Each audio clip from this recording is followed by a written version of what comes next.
లక్ష్మి ఇంట్లో నుంచి వెళ్ళిపోయిందని చెప్పడంతో చాలా సీరియస్గా పద్మాక్షి, సహస్ర, అంబిక వాళ్ళు సీరియస్గా ఆలోచిస్తూ ఉంటారు. అంతలో లక్ష్మి లేదని ఆ మాట వినేసరికి యమున ఆలోచిస్తూ ఉంటుంది. ఏంటిది, లక్ష్మి వెళ్ళిపోయిందా, నేను అలా అన్నందుకు వెళ్ళిపోయి ఉంటుంది అని అంటూ యమున చాలా బాధగా ఆలోచిస్తూ ఉంటుంది. వసుధనేమో చాలా బాధపడుతూ ఇలా అనుకుంటూ ఉంటుంది. అయ్యో లక్ష్మి, నువ్వు ఇంత బాధపడుతున్నావమ్మా, ఇంత నరకం చూస్తున్నావమ్మా, అందరూ నేను హింసించి ఇలా బాధ పెడుతున్నారు కదా లక్ష్మి అని అంటూ బాధపడుతూ ఆలోచిస్తూ ఇలా అనుకుంటూ ఉంటుంది. అయ్యయ్యో, లక్ష్మికి ఏం చేయాలి, ఏం న్యాయం చేయాలో అర్థం కావట్లేదు. పాపం లక్ష్మి ఇలా జరుగుతుందని అస్సలు అనుకొని ఉండదు. కానీ ఇంట్లో వీళ్ళందరూ ఇబ్బంది పెట్టేసరికి లక్ష్మి ఇంట్లో నుంచి వెళ్ళిపోయింది.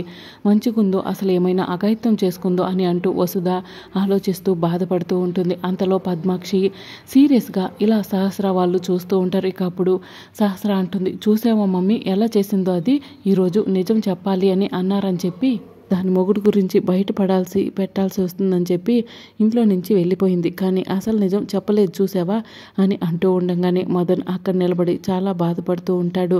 మదన్ ఎందుకంటే లక్ష్మిని చాలా ప్రేమిస్తాడు కాబట్టి మదన్ చాలా ఫీల్ అవుతూ బాధపడుతూ ఆలోచిస్తూ ఏం చేయాలో అర్థం కాక టెన్షన్ పడుతూ ఉంటారు. ఇక అప్పుడే లక్ష్మి ఆలోచిస్తూ ఇంకా రోడ్డు మీద నడుచుకుంటూ వెళ్తూ ఉంటుంది.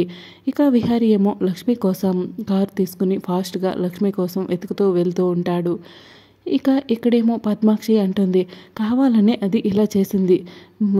ఈయన గారు చెప్పారు కదా, అదేది నిజం నిన్నే చెప్పిస్తుంటే అయిపోయేది. నిన్నే అందరి ముందు పట్టుకుని దాన్ని నిలదీస్తుంటే చివరికి చెప్పేదేమో ఈవిడి గారు వల్లే ఇంకా రేపటి దాకా టైం ఇచ్చింది. అసలు ఈవిడి గారు ఇంట్లో నుంచి వెళ్ళిపోమని సలహా ఇచ్చిందో లేదో మరి అని అంటూ ఉంటే, వదిన నేను ఎందుకు అలా చేస్తాను, లక్ష్మి గురించి నేను మదన్ గురించి చాలా ఆలోచించాను. లక్ష్మి జీవితం అన్యాయం అయిపోకూడదు అని చెప్పేసి నేను మదన్కి ఇచ్చి పెళ్లి చేయాలని అంతలా ఆలోచించాను. అలాంటిది నేనెందుకు తన గురించి అలా చేస్తాను, నేను ఎప్పటికీ తన్ని అలా చేయలేను అని అనుకుని ఇంట్లో నుంచి వెళ్ళిపోవాలని అలా ఎప్పుడు నేను ఆలోచించలేదు. లక్ష్మి గురించి, లక్ష్మి ఉండాలి, మదన్ని పెళ్లి చేసుకోవాలి అనేదే నా ఉద్దేశం అని అంటూ యమున అంటుంది.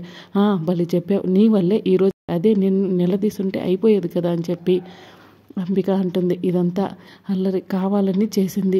ఇంట్లో నుంచి వెళ్ళిపోయినట్టుగా మళ్ళీ ఏ నాటకాలు వేసి మళ్ళీ తిరిగి రాకుండా పోతుందా, ఇంకా ఖచ్చితంగా వస్తుంది అని అంటూ అంబిక అంటుంది. అలా ఎలా చెప్తున్నావు పిన్ని, అసలు వస్తుందనే నమ్మకం నాకైతే లేదు అని సహస్ర అంటుంది. ఇక అప్పుడే అంబిక అంటుంది, చూస్తూ ఉండు సహస్ర, అది ఎక్కడికి పోదు, అది ఖచ్చితంగా మళ్ళీ తిరిగి వస్తుంది, అది నాకు తెలుసు అని అంటూ అంబిక అంటుంది. ఇంకా మదన్ ఆలోచిస్తూ బాధపడుతూ ఉంటే, చూసావా మదన్ ఎంత బాధపడుతున్నాడు, ఒక్క క్షణం కూడా అది ఆలోచించడం మదన్ని కాదని వదిలేసి వెళ్ళిపోయింది. పాపం మదన్ లాంటి మంచోడు అంతే, దానికి ఎక్కడ దొరుకుతాడు, అసలు దానికి మొగుడే గతి లేకుండా పోతే దానికి తాళిని పట్టుకుని ఇంక కావాలని ఇది ఎలా చేస్తుంది, ఏదో కరెక్ట్ రీజన్ ఉండే ఉంటుంది, అసలు ఏదో బలమైన కారణం ఉంది కాబట్టి అది ఇలా చేస్తుంది అని అంటూ సహస్ర అంటుంది. అప్పుడు అంబిక అంటుంది, నాకు కూడా అదే అనుమానంగా ఉంది, అసలు తనకి దాని వెనక ఏదో పెద్ద కారణమే ఉంది, ఏదో పెద్ద కథే ఉంది అని అనిపిస్తుంది. అదేదో బయట పెట్టట్లేదు కానీ దాని వెనకాల చాలా నిజాలు దాగున్నాయి, అసలు తెలిస్తే మనం తట్టుకోలేమేమో అని చెప్పి అంటూ అంబిక అంటుంది. అలా అని చెప్పేసి వసుధ అంటుంది, లక్ష్మికి ఎంత బాధగా అనిపించుంటుంది, అందరూ విరగబడి పెళ్లి చేసుకో అని చెప్పి అంటూ ఉంటే అసలు తన మెడలో ఉన్న తాళికి తను విలువనిస్తుంది కాబట్టి తను పెళ్లి చేసుకోకుండా వద్దని చెప్పింది. అయినా మనమే వినిపించుకోకుండా పాపం లక్ష్మి వెంట పడ్డాం, అంతే కదా. లక్ష్మి అందుకే బాధపడుతూ ఇంట్లో నుంచి మళ్ళీ తెల్లవారేసరికి తన భర్త గురించి చెప్పమంటే దూరంగా ఉన్న భర్త గురించి ఎలా చెప్తుంది, అందుకే కదా తను వెళ్ళిపోయింది అని అంటూ వసుధ అంటుంది. ఇంకా అది ఇంట్లోకి అయితే రాని, దాన్ని కాలు విరిచి పొయ్యిలో పెడతానని అంటూ చాలా సీరియస్గా పద్మాక్షి అంటుంది. ఇక ఆ తర్వాత అందరూ ఆలోచిస్తూ అక్కడి నుంచి వెళ్ళిపోతారు. ఇక నిహారికి సహస్ర ఫోన్ చేయాలని టెన్షన్గా పక్కకు వచ్చి ఫోన్ చేస్తూ ఉంటుంది. అప్పుడు విహారీ ఫోన్ లేకుండా ఇక కార్ డ్రైవ్ చేసుకుంటూ విహారీ లక్ష్మి కోసం వెతుకుతూ వెళ్తాడు కదా.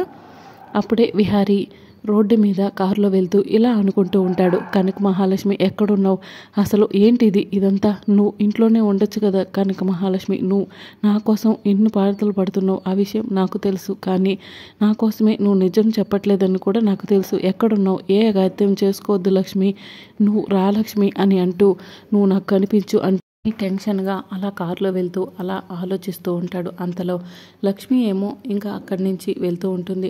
లక్ష్మి వాళ్ళ అమ్మా నాన్న పూజ జరిపించాలని చెప్పారు కదా, పూజ కోసం వాళ్ళు గుడి దగ్గర అన్ని ఏర్పాట్లు చేసుకుంటూ ఉంటారు. ఇక లక్ష్మి ఏమో అలా రోడ్డు మీద నడుచుకుంటూ వెళ్తుంది. ఒక చెరువు దగ్గరికి వెళ్తుంది. లక్ష్మి చాలా బాధపడుతూ ఉంటుంది.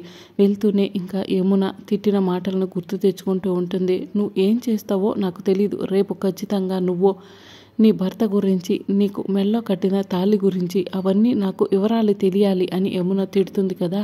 ఆ మాటలన్నీ కూడా తలుచుకుంటూ బాధపడుతూ ఏం చేయాలో తెలియక వెళ్తూ వెళ్తూ ఒక చెరువు ఎదురుగా వస్తుంది. చెరువును చూసి అక్కడే ఆగిపోతుంది. లక్ష్మి ఆలోచిస్తూ ఉంటుంది. దూకి చావాలి అన్నట్టుగా తన మనసుకు అనిపించేస్తూ ఉంటుంది. తను చాలా సీరియస్గా ఆ చెరువులో దూకేద్దామని అక్కడే నిలబడి చూస్తూ ఏడుస్తూ నిలబడి ఉంటుంది. అంతలో తన అంతరాత్మ బయటికి వచ్చేస్తుంది. బయటికి వచ్చి ఇలా ఏం ఆలోచిస్తున్నావు అని అంటుంది.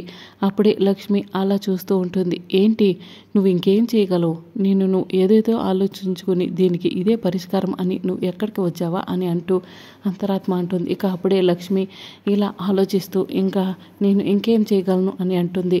అలా అంటే నీకంటూ స్వార్థం, ప్రేమ, నీకంటూ ఒక ఉండాలి కదా, నీ భర్త నీకు దక్కాలనే ఆశ, ఆతురత అన్నీ ఉండాలి కదా, కొంచెమైనా స్వార్థం నీలో ఉండాలి కదా అని తన అంతరాత్మ అంటుంది. నాకు స్వార్థం అన్నీ ఉంటే నేను విహారీ గారిని నేను ఎలా ఇబ్బంది పెట్టగలను కదా అని ఆయన సంతోషంగా ఉండాలని ఉంది. అంతేకాని ఆయన నాకు దక్కాలని, ఆయనతో నేను ఉండాలని, ఆ ఇంట్లో వాళ్ళని బాధ పెట్టాలని అవేమీ నాకు లేవు అని లక్ష్మి అంటుంది. అప్పుడు తన అంతరాత్మ అంటుంది, నువ్వు ఇలా ఆలోచిస్తున్నావు, నువ్వు ఇలా మూర్ఖంగా ఆలోచిస్తున్నావు కాబట్టే నీకంటే జీవితం లేకుండా ఇలా రోడ్డును పడ్డావు. నువ్వు ఆలోచించు, నీ స్వార్థం ఆలోచించు, నీ ప్రేమ, నీ భర్త, నీ తాళి, వీటన్నిటి గురించి నువ్వు స్వార్థంగా ఆలోచించు అని తన అంతరాత్మ చెప్తుంది. లేదు, నేను అలా ఆలోచించలేను.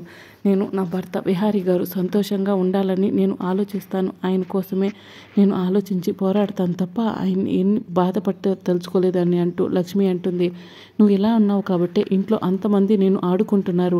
ఆ విషయం నీకు అర్థమైనా సరే నువ్వు దాన్ని యాక్సెప్ట్ చేయకుండా ఇక్కడ దాకా వచ్చావు. కానీ ఇదంతా కరెక్ట్ కాదు, దీనికి ఏదో ఒక సొల్యూషన్ ఉండాలి కదా, నీ జీవితం మీద నువ్వు నిర్ణయం తీసుకొని అంటూ అంతరాత్మ చెప్తే అప్పుడు లక్ష్మి ఇలా అంటుంది. లేదు, నేను ఏ నిర్ణయం తీసుకోలేను అని అంటూ ఆయన విషయంలో నేను ఆయన్ని బాధ పెట్టలేను అని అంటూ లక్ష్మి ఇప్పుడు ఏదో నువ్వు నిర్ణయం తీసుకున్నావు కదా, ఆ పనన్నా కానివ్వు అని అంతరాత్మ అంటుంది. అప్పుడే లక్ష్మి ఆ నీటి గట్టి మీద చెరువు దగ్గర నిలబడి చూస్తూ ఉంటుంది. ఆ నీళ్ళలోకి చూస్తూ ఏడుస్తూ ఉంటుంది. విహారిని తలుచుకుంటూ, నన్ను క్షమించండి విహారి గారు, మీకు నేను ఇబ్బంది పెట్టదలుచుకోలేదు. వాళ్ళందరికీ నేను మీ గురించి చెప్పి బయట పెట్టి మిమ్మల్ని బాధ పెట్టదలుచుకోలేదు అని ఏడుస్తూ ఆ నీళ్ళల్లోకి చూస్తూ ఉంటుంది. అంతలో విహారి లక్ష్మి కోసం టెన్షన్ పడుతూ, ఎక్కడున్నావు లక్ష్మి, కనిపించే లక్ష్మి అంటూ, నువ్వేం చేసుకోకూడదు, నువ్వు నా కోసం రా లక్ష్మి అని అంటూ అలా చూస్తూ ఉండేసరికి లక్ష్మి వెనక నుంచి కనిపిస్తుంది చెరువు దగ్గర నిలబడి. అది చూసి విహారి ఒక్కసారిగా షాక్ అయిపోతాడు. ఇక ఫాస్ట్గా కారు తీసుకుని లక్ష్మి అని చెప్పి అక్కడికి వచ్చేస్తూ ఉంటాడు. కారులో నుంచి విహారి దిగుతూ ఉండగానే లక్ష్మి నీళ్ళల్లోకి దూకేస్తుంది. లక్ష్మి నీళ్ళల్లోకి దూకేసరికి విహారి పరిగెత్తుకుని లక్ష్మి అని అరుస్తాడు. అప్పటికే లక్ష్మి నీటిలోకి దూకేస్తుంది. ఇక ఇంతటితో రాబోయే ఎపిసోడ్ ఎండ్ అవుతుంది.